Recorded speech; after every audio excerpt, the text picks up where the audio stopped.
Our top story tonight concerns personal medical information.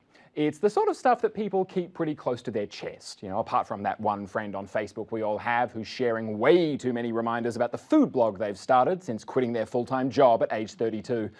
We get it, Janice, you're not happy. But all of this relates to something called My Health Record, a national digital database which collects information about your medical history in one place. And this program started in 2012 and has since grown to cover around 6 million Australians who've signed up. But what's controversial is that from October 15, the program will change from being opt-in to being opt-out to being Optimus Prime to being back to opt-in again. Which means Australians have until October 15 to opt out, or an electronic record will be set up for them. And the justification for the system is that an accessible electronic database could save lives, especially, say, for those patients with complex medical histories or if they live in the country. Although the chair of the Royal Australian College of General Practitioners' e-Health Committee, Dr. Nathan Pinskier, seen here in his Westlife days, says it's a fallacy to say that this is about saving lives, and partly that's because the record is not a complete and up-to-date clinical record. It's more of a medical summary than a complete history. Think of it as the horrible histories of medicine. I mean, sure, you've got an overview of ancient Greece now, but I'd also want to check that even the great Socrates could punch statues in half. And sure, an electronic system also helps GPs by reducing their admin. And certainly, when you hear about doctors still communicating medical records via fax, it does make you wonder how modern medicine actually is. But even if there are some benefits, there is a growing number of people urging Australians to opt out of the system on the basis of cybersecurity. Now, full disclosure, I am certainly no expert on cybersecurity because I don't understand the internet and all those memes and GIFs you children use to communicate. And yes, my password is also actually password. And saying that is hardly telling you something you wouldn't have just guessed already. But who is making this argument that we should all opt out? Well, one of the people saying that we should opt out is Paul Shetler. Well, who's he then? Some tinfoil hat wearing YouTuber who sits in his basement and films his daily video diary from the front line of the resistance that's here to warn us the plastic bag ban is just more evidence the government is in the deep pockets of big canvas, probably, yeah. Well, it says here that Paul Shetler is the man Malcolm Turnbull appointed head of the government's digital transformation agency, which was tasked with improving digital services like My Health Record. That is not good. When the guy who is in charge of the government's digital program says, "Oh, My Health?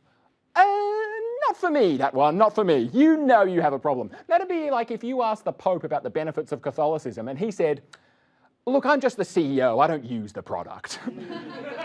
So why is Shetler worried? Well, for starters, the idea that there's a database of practically everyone's personal information in the hands of a government whose idea of security is a filing cabinet is concerning. Because it's one thing for cabinet documents to end up in the hands of some dude in the ACT, but it's entirely another for some dude to find out that I dislocated a wrist after practicing high-fiving myself in anticipation of all the high-fiving I would have to do when the other year 8s found out the movie I'd chosen all of us to see for my birthday was not action-packed blockbuster Troy, but romantic drama The Notebook.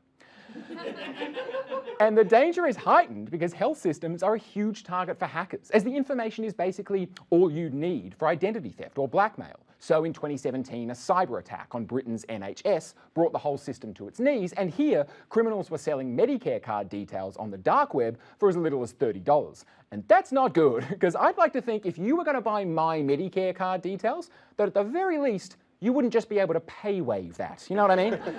And it's not just hackers. The fact that 12 employees gained unauthorised access to personal income tax returns last year demonstrates that your data is also at risk from bored or vindictive public servants. And sure, I get it. If I had the power to discover what foods gave Corey Bernardi diarrhea, it would be tempting to find that out, if only so that I could tell the Parliament House canteen to reintroduce tuna Mornay Mondays.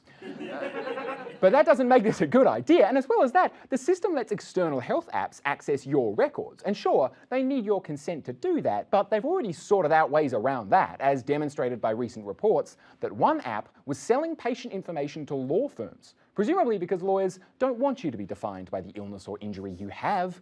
They want you to be defined by the illness or injury that makes them the most money. And given all of these security concerns, It's more than a little odd that the basic security settings aren't automatically activated, meaning unless you manually switch them on, anyone can access your data. So with that in mind, several peak health bodies have warned people with mental illnesses to opt out due to fears leaked data could be used to discriminate against them in employment, and raised concerns that perpetrators of family violence could access their partners' records and track them down. And despite all of the risks, the government isn't running large-scale print, radio or TV advertising campaigns to make people aware that this change is coming, which is weird given that during the postal survey they spent $15 million to help bankroll ads like this. So given all that, is anyone surprised that around 22,000 people opted out on the first day they could? I mean, maybe this system is the best idea in the world, but given everything I've read about privacy concerns and how little I've heard from the government about why this is secure, I can certainly understand that people might want to opt out, see how it works, and then opt in sometime in the future. And by the way, the government's pretty happy that only 22,000 people opted out at the first opportunity, although it turns out those 22,000 people each waited around an hour to 90 minutes on the phone just to opt out on day one, which puts that in perspective, really. I mean, like, Samsung released a phone that would actually explode and they had fewer people calling to complain. Mostly because when people tried to call, their face caught fire.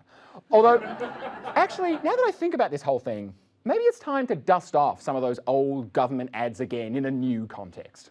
We'll be right back.